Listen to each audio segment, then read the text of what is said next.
Γιώργος Κατσαρός, μουσικοσυνθέτης ο Γιώργος Κατσαρός, αλλά στο πλευρό του θα είναι και η Δανιέλα. Μπράβο. Γενικώς Ο Κώστας Χατζής την παίρνει μαζί του στις εμφανίσεις του και δεν υπάρχει καλύτερο σχολείο, φαντάζομαι, από το να έχει τον Κώστα Χατζή δίπλα της. 68. Με μια κιθάρα στο χέρι, η προέκταση του χεριού του, να τραγουδάει τι άλλο, Χατζή. Ποιο τραγούδι του Κώστα Χατζή αγαπάς πολύ? Όλα μου αρέσουν, αλλά έχω μια δυνατότητα Χατζής για τους υπόλοιπους, αλλά για μένα είναι ο μπαμπάς μου. Ο άνθρωπος που με μεγάλωσε και το θαυμάζω. Αλλά θέλει όμως να έχει αποκλειστική αφοσίωση από μένα. Η πορεία του πατέρα σου, τι σου κάνει ιδιαίτερη εντύπωση? Μεγάλη εντύπωση μου έχει κάνει το πώς διαχειρίζεται όλο αυτό που είναι έτσι ένας μεγάλος καλλιτέχνης και έχει τόσα χρόνια σε αυτό το χώρο και ο κόσμος τον αγαπάει πάρα πολύ, αλλά πώς το διαχειρίζεται με ταπεινότητα και είναι ένας άνθρωπος που φροντίζει την οικογένειά του. Αυτό μου έκανε πάντα εντύπωση. Η ταπεινότητα μπορεί να έχει και μια κακή ιδιότητα, να είναι και κόμπλεξ. Δεν είναι ότι είναι ταπεινός. Πρέπει να υπάρχει.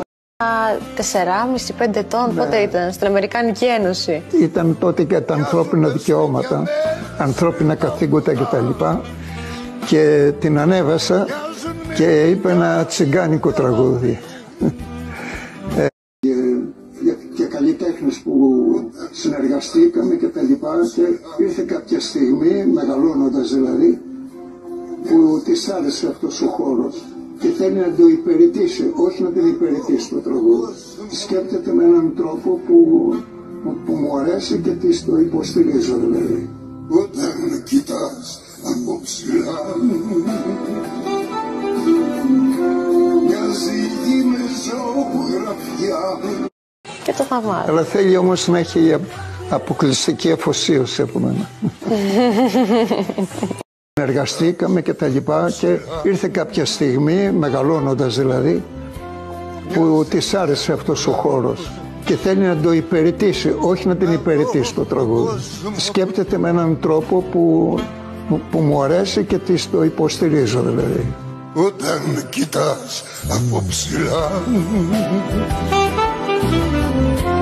μοιάζει γη με ζωγραφιά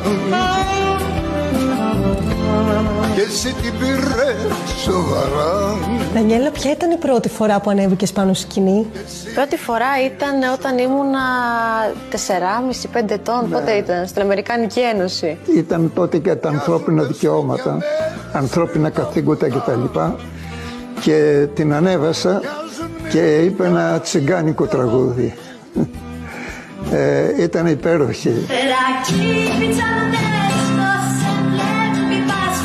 Ζήσει κάποια πράγματα και το βγάζουν αυτό στη μουσική τους και μου αρέσει πολύ. Σ' αρέσει να ντύνεσαι και με πιο ethnic στοιχεία? Ναι, δίνομαι αυτό που είμαι. Σ' αρέσει να ντύνεσαι και με πιο ethnic στοιχεία? Ναι, δίνομαι αυτό που είμαι. Πάρε με μαζί σου τσιγκα.